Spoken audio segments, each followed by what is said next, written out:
Hello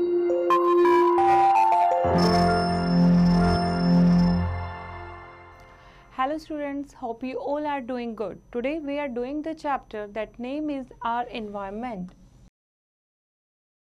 What we will read in this chapter: what is an environment, interaction between physical and biological environment, spheres of environment, and how does man endanger environment. There are 8 planets in the solar system which are constantly and continuously revolving around the sun. 8 planets हैं हमारे पास solar system में जो हमेशा लगातार सन के चारों तरफ घूमते रहते हैं. Earth is the one of the unique planet in the solar system where the sense that it's having the most important life supporting system, that is oxygen and water. Its environment contains all forms of life, animal, plant, bird, insect, etc. और इन 8 planet में से only अर्थ एक ऐसा unique planet है जहाँ पर life possible है, क्योंकि लाइफ सपोर्टिंग कंडीशंस यहाँ पर है, ऑक्सीजन और वाटर यहाँ पर है, और इन्वायरमेंट है, वातावरण है ह्यूमन बीइंग के लिए, एनिमल्स के लिए, प्लांट और बर्ड एंड इंसेक्ट के लिए. Now what is an environment?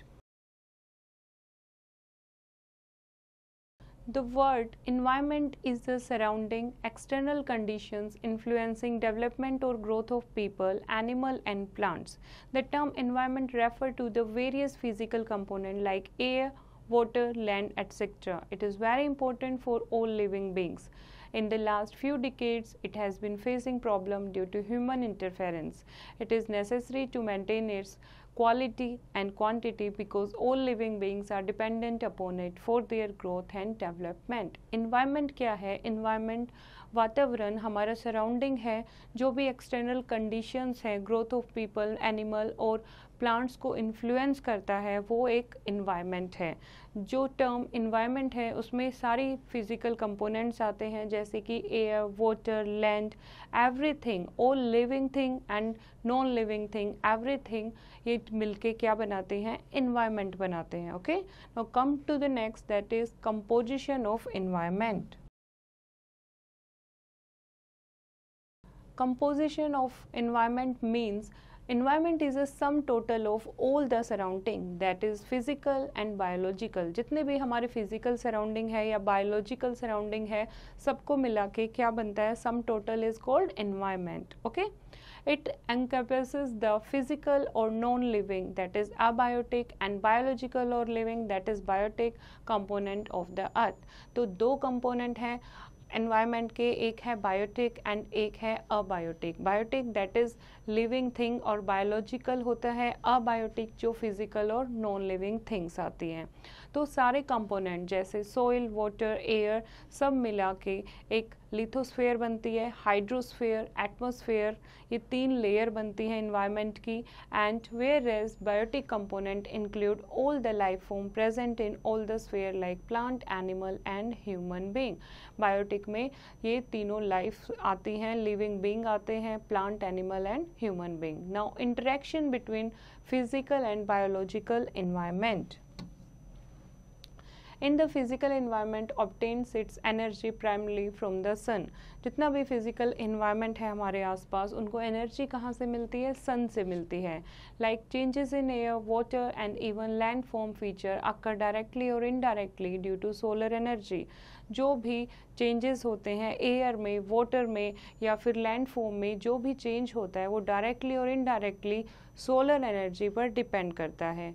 These changes in turn affect the biological environment. The biotic element depend on the abiotic element for their survival. जो biotic element हैं वो भी abiotic element पर depend करते हैं अपनी लाइफ के लिए. For example, all plants obtain their food from land, water, air and sunlight. Like जो भी living beings हैं, human being हैं या जितने भी plants हैं, उनको अपना food कैसे मिलता है? वो food मिलता है abiotic component, physical component से, जैसे कि land, water, air और sunlight से. All animals get their food directly or indirectly from plants. और जितने भी animals हैं उन्हें अपना food कैसे मिलता है? Directly या indirectly वो plants पर depend करते हैं. Now spheres of environment. Environment can be classified into four major sphere: lithosphere, atmosphere, hydrosphere and biosphere. चार मेजर स्फीयर में डिवाइड किया एनवायरनमेंट को. First is about lithosphere. Lithosphere, litho का मतलब है rocks. Litho means rock. And the rocks found over the continents are rich in silica and aluminium and are called sial. The rock rich in silica and magnesium called sima are found in the ocean basin. The earth crustal part consists of a variety of rocks. You will study about them later. लिथोस का मतलब है rock. Okay? जो भी rock मिलती है वो continent और ocean दोनों जगह पर लिथोस्फीयर है. और कॉन्टिनेंट पर जो रॉक मिलती है उसमें कौन से एलिमेंट्स होते हैं? That is Si plus Al, that is sial. Si for silica, Al for aluminium. तो ये कॉन्टिनेंटल रॉक में आपको ये एलिमेंट मिलेंगे. एंड Si प्लस Ma यानी सिलिका प्लस मैग्नीशियम ये आपको मिलेगा ओशियन बेसिन्स पर, यानी ओशियन पर जो लिथोस्फीयर क्रस्ट है वहाँ पर आपको ये दो एलिमेंट मिलते हैं. Fine. The lithosphere with the average thickness of about 100 km provide us many things. For instance, it gives the land to settle, it provides soils for plants. The lithosphere is a source of rich mineral wealth. जो lithosphere है about 100 kilometre इसकी average thickness है और ये हमें बहुत सारी चीज़ें प्रोवाइड करती है. जैसे कि हमें लैंड, लिथोस्फीयर पर हम रहते हैं, जिस लैंड पर हम चल रहे हैं, हम घर बनाते हैं, दैट इज़ लिथोस्फीयर. तो ये हमें रहने के लिए जगह प्रोवाइड करती है, प्लांट्स के लिए सॉइल प्रोवाइड करती है. और जो लिथोस्फीयर है that is a source of rich mineral wealth.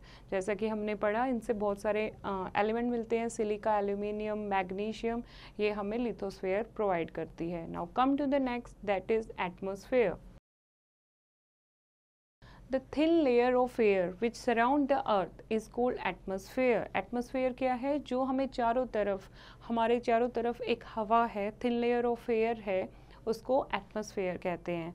Atmosphere consist of air which constitute of a mixture gases, that is nitrogen 78.1%, oxygen 20.9%, carbon dioxide 0.03% and other gases that is 1%. Atmosphere is a layer called ozone layer which protect the earth from harmful ultraviolet rays of the sun.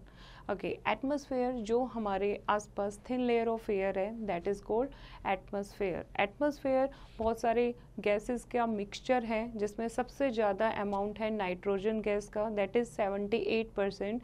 उसके बाद oxygen, carbon dioxide और बाकी argon etcetera other gases आती हैं. Okay, atmosphere में एक main ozone layer होती है जो हमें, एटमॉस्फेयर में एक मेन ओजोन लेयर है जो हमें सन की हार्मफुल अल्ट्रावायलेट रेज से प्रोटेक्शन देती है. Okay, now come to the next, that is hydrosphere.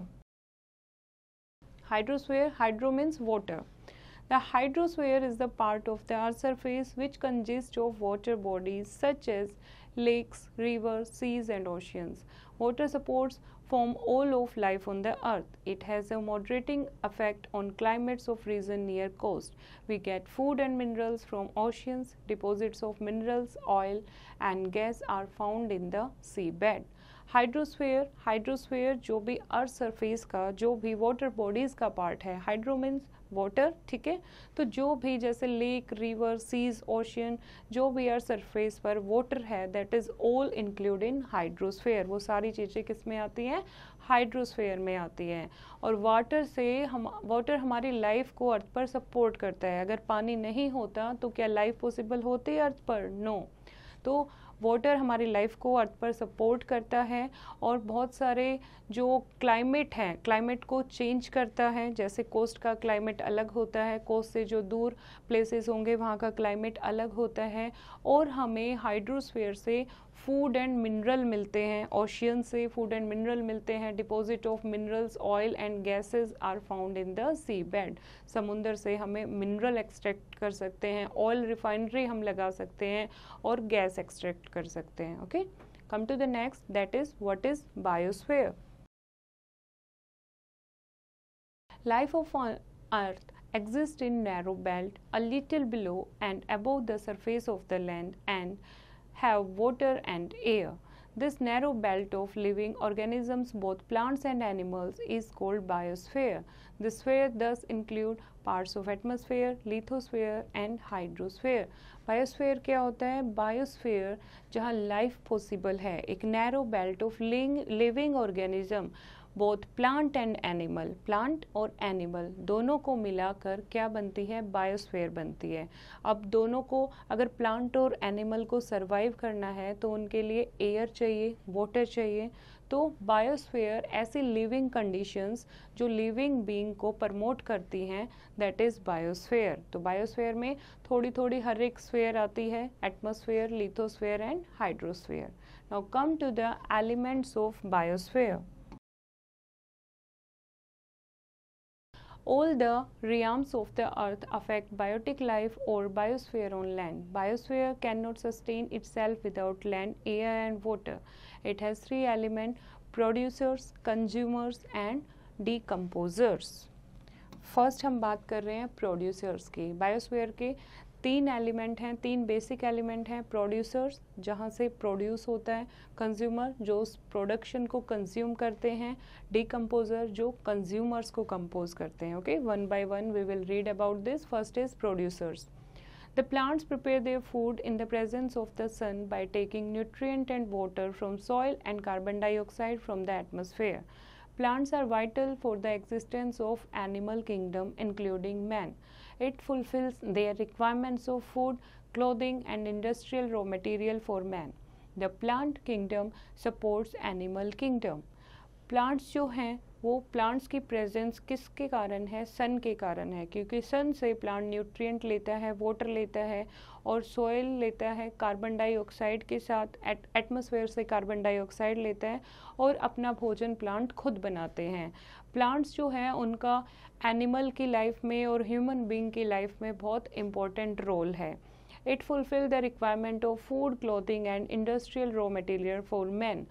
लोगों की फूड की ज़रूरत, क्लोथिंग की ज़रूरत और जो उन्होंने कारखाने लगा रखे हैं उसके लिए कच्चा माल चाहिए, वो कहाँ से मिलता है? प्लांट से मिलता है।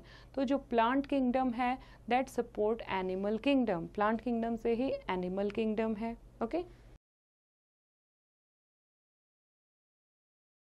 Now herbivorous. Herbivorous, that the people or the herbivores are the plant-eating animals such as goats, deer, buffaloes, elephants, rhinoceros, etc. Herbivores are large in number of reproduce faster. They are animals of prey and first level consumer. Herbivorous कौन से होते हैं? जो animal जैसे कि बकरी है, हिरन है, बफेलो है, एलिफेंट है, राइनोसोरस हैं, जो पौधे खाते हैं वो होते हैं हर्बीवोरस। ठीक है, तो herbivorous are a large in number, बहुत सारे हर्बीवोरस हैं इस अर्थ पर और रिप्रोड्यूस, जल्दी जल्दी रिप्रोड्यूस होते हैं और ये एनिमल होते हैं जो हर्बीवोरस यानी कि हर्ब को कंज्यूम करते हैं। Okay, now carnivorous. Carnivores are flesh-eating animal. For example, lions, tigers, leopards, wolves, etc. They eat herbivores. For example, goat, deer, etc. Carnivores वो एनिमल होते हैं जो कि मांस खाते हैं, लाइक लायन, टाइगर, लेपर्ड हैं, वोल्व हैं, और किसको खाते हैं? ये हर्बीवोरस को खाते हैं। दे आर प्रीडेटर्स, ये शिकारी होते हैं। Okay, they have sharp teeth and claws and reproduce at slower rate. ये शार्प टीथ होते हैं इनके और पंजे होते हैं इनके, और ये स्लो, इनका रिप्रोडक्शन रेट जो है बहुत स्लो होता है।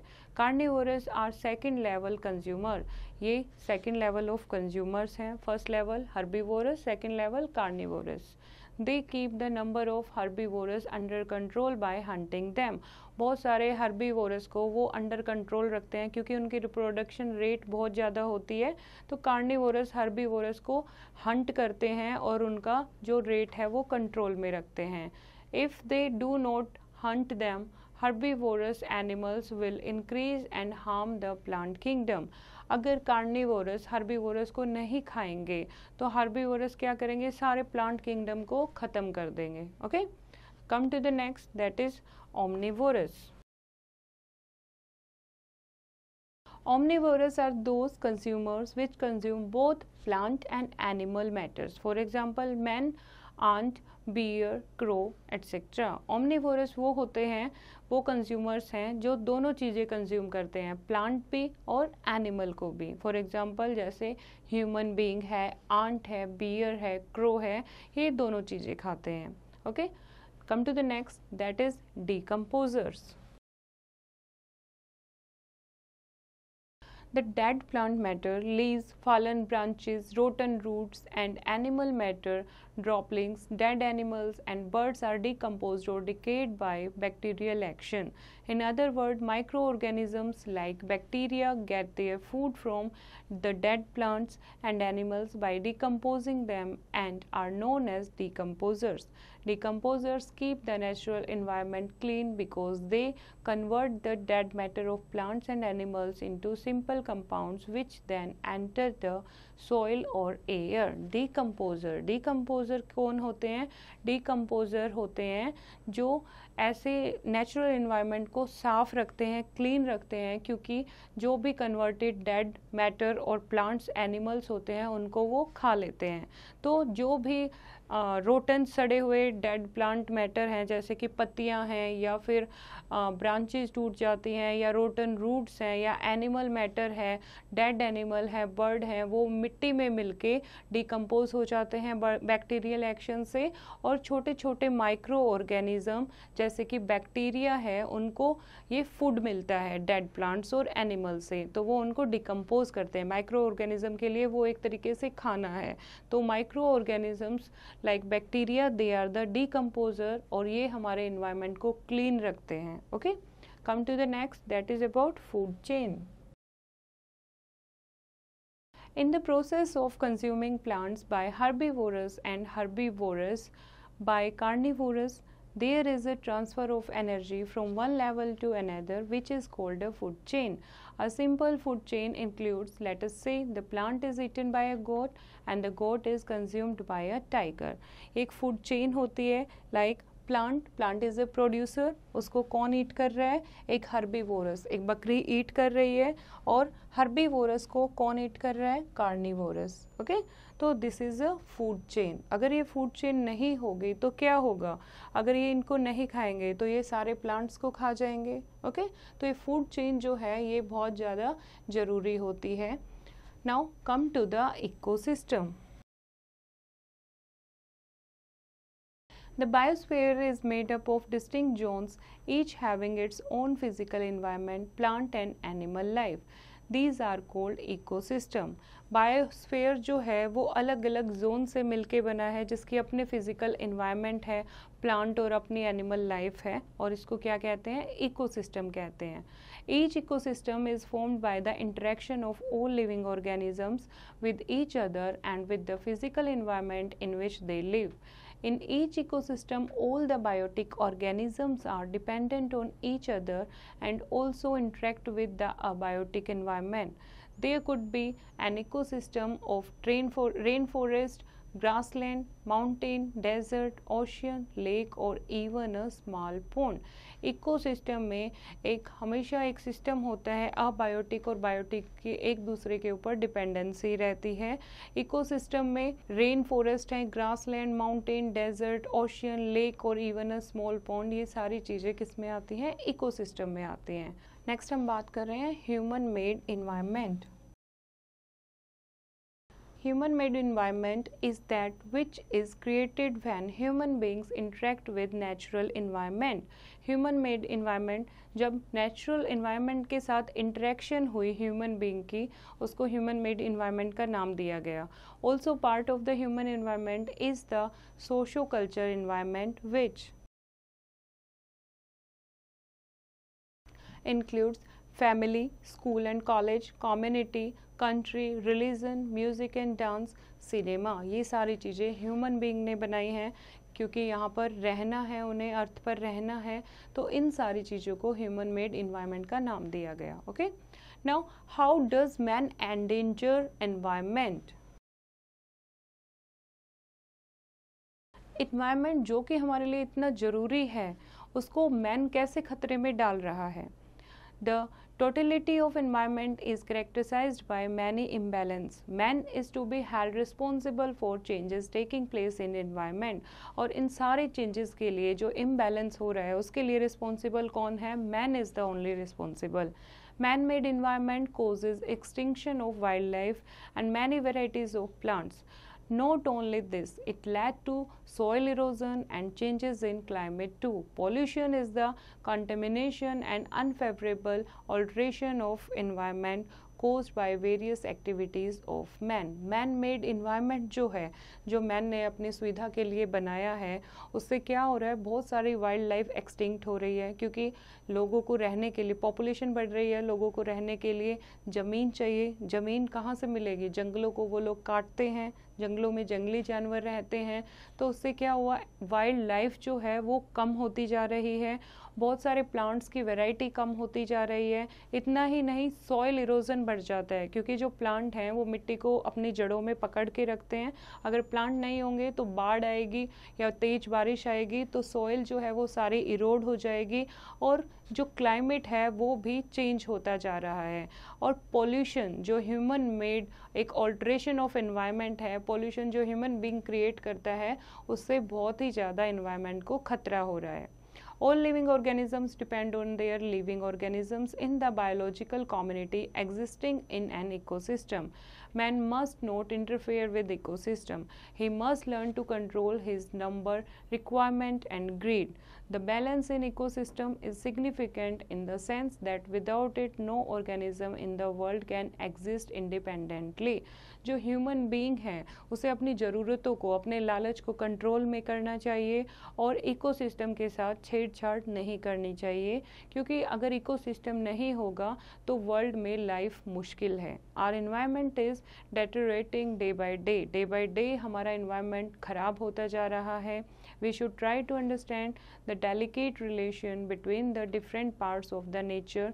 We should make serious effort to protect our environment by afforestation, protecting wildlife in national park, banning hunting and preventing the environmental from pollution.